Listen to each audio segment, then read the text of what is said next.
गंगा सभा के द्वारा जो कदम उठाया गया इसका स्वागत होना चाहिए। किसी भी धर्म विशेष का कोई पवित्र स्थान होता है, वहाँ किसी दूसरे धर्म के व्यक्ति का प्रवेश नहीं होना चाहिए। ये मांग तो पहले से नगर पालिका के बायलाज में भी थी और अब नगर निगम भी बन गया है। कोई भी गैर हिंदू ना यहाँ जमीन खरीद सकता था, ना रात्रि निवास कर सकता था। हाँ, तो ऐसी स्थिति में अगर ये मांग कर रहे हैं तो वो जायज मांग है। ये तो बहुत पहले से कर देनी चाहिए।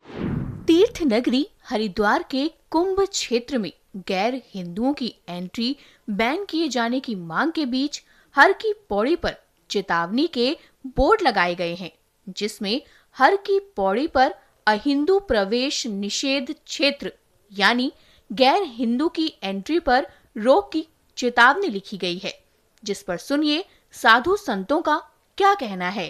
गंगा सभा के द्वारा जो कदम उठाया गया इसका स्वागत होना चाहिए। किसी भी धर्म विशेष का कोई पवित्र स्थान होता है, वहाँ किसी दूसरे धर्म के व्यक्ति का प्रवेश नहीं होना चाहिए। तो इसी प्रकार से सन 1915-16 में हरिद्वार नगर पालिका में एक्ट बना हुआ है कि कोई भी व्यक्ति दूसरे धर्म का यहाँ प्रवेश नहीं कर सकता है। उसमें भी एक छूट लिखा हुआ है, जो कार्य करने वाले लोग हैं, कर्मचारी हैं, अर्थात कोई विशेष कार्य के लिए व्यक्ति आ रहा है, दिन में वो अपना कार्य करके जा सकता है, उसके लिए रोक नहीं है। जैसे कोई मीडिया से संबंधित व्यक्ति है या सरकार का कोई कर्मचारी है या किसी प्राइवेट विभाग का कर्मचारी है तो उनके लिए छूट है, लेकिन वो कार्य समय के तक, और उसमें तो निषेध था रात्रि निवास। लेकिन अब क्योंकि हरिद्वार नगर पालिका से नगर निगम बन गया है तो पूरे क्षेत्र में प्रतिबंधित होना अव्यवहारिक है, ये व्यवहार के अनुसार भी नहीं है। इसलिए जो धर्म स्थान है, विशेष करके जो गंगा के घाट हैं, जो पवित्र मंदिर हैं, वहाँ इस प्रकार का प्रतिबंध लगना चाहिए था पहले ही, लेकिन गंगा सभा ने देर आए दुरुस्त आए अच्छा कदम उठाया है। और भारतीय जनता पार्टी सरकार के माननीय मुख्यमंत्री जी ने पहले भी अच्छे कदम उठाए हैं और मुझे आशा है कि सरकार इसमें पूरा सहयोग करेगी। और जो दूसरे मत संप्रदाय के लोग हैं उनको भी शहर से इसका स्वागत करना चाहिए। क्योंकि आज पढ़ा लिखा युग है और कई प्रकार ऐसी घटनाएं मीडिया के माध्यम से, पिछले दिनों एक घटना हुई, वो हमारे हिंदू भाई थे, 2 लड़के, जिन्होंने मुस्लिम वेशभूषा धारण करके वहाँ एक ऐसी रील बनाई जिसका गलत असर गया पूरे देश में। तो इस प्रकार की घटनाओं को रोकने के लिए बोर्ड लगाना आवश्यक है और ये जो किया गया ये बिल्कुल सही है। बिल्कुल सभी संत इसका स्वागत करते हैं, लेकिन एक क्षेत्र विशेष तक, न कि संपूर्ण हरिद्वार क्षेत्र। कुंभ मेला क्षेत्र जो है 3 जिलों में आता है, जिसमें हरिद्वार है, देहरादून है, टिहरी है। तो संपूर्ण मेला क्षेत्र को अगर हम चाहें तो प्रतिबंधित करना वो गलत है, वो व्यवहारिक भी नहीं है। क्योंकि हमारे हरिद्वार में बहुत से मुस्लिम भाई बंधु रहते हैं, ज्वालापुर में, वो नगर निगम के अंतर्गत ही। लेकिन जहाँ पूजा के स्थान है या संतों का जहाँ निवास स्थान है, जहाँ कैंप लगेंगे, हर की पौड़ी का क्षेत्र है, दक्ष मंदिर है, माया देवी है, मनसा देवी है, चंडी देवी, ये क्षेत्रों में प्रतिबंध हो, ये अच्छी बात है और होना भी चाहिए।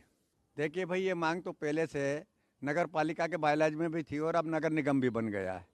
कोई भी गैर हिंदू ना यहाँ जमीन खरीद सकता था, ना रात्रि निवास कर सकता था।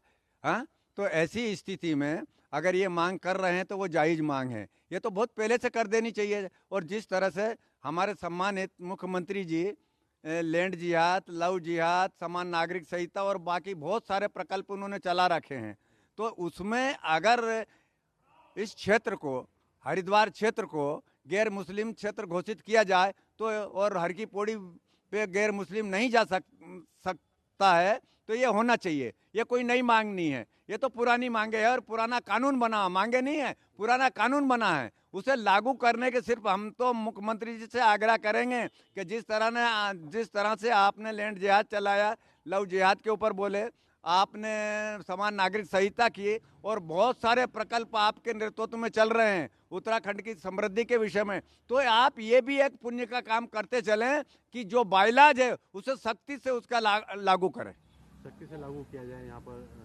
और यहाँ पर जिस तरह का बैनर पोस्ट लगाए गए, जिस तरह की मांग की जा रही है, गंगा सभा द्वारा भी मांग की जा रही है।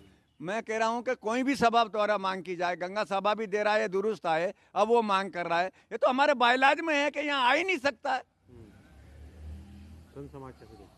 संत समाज इसका स्वागत करता है। मैं अखिल भारतीय वैष्णव अखाड़ा परिषद का महामंत्री होने के नाते, दिगंबर अखाड़ा का प्रतिनिधि सचिव होने के नाते और वैष्णव मंडल का अध्यक्ष होने के नाते और पूरे संत समाज की तरफ से इस तरह की बात का मांग करता हूं कि जो भी पुराने बायलाज में ये कानून बना हुआ है उसे लागू किया जाए। जब मक्का में गैर मुस्लिम नहीं जा सकता है, पॉपकॉर्न सिटी में गैर ईसाई नहीं जा सकता है, तो हरिद्वार की इस पवित्र भूमि में ऐसा क्यों हो रहा है? जो लोग आते हैं यहाँ और उनको आने देते हैं, उनका प्रतिबंध, पूर्णतः प्रतिबंध होना चाहिए।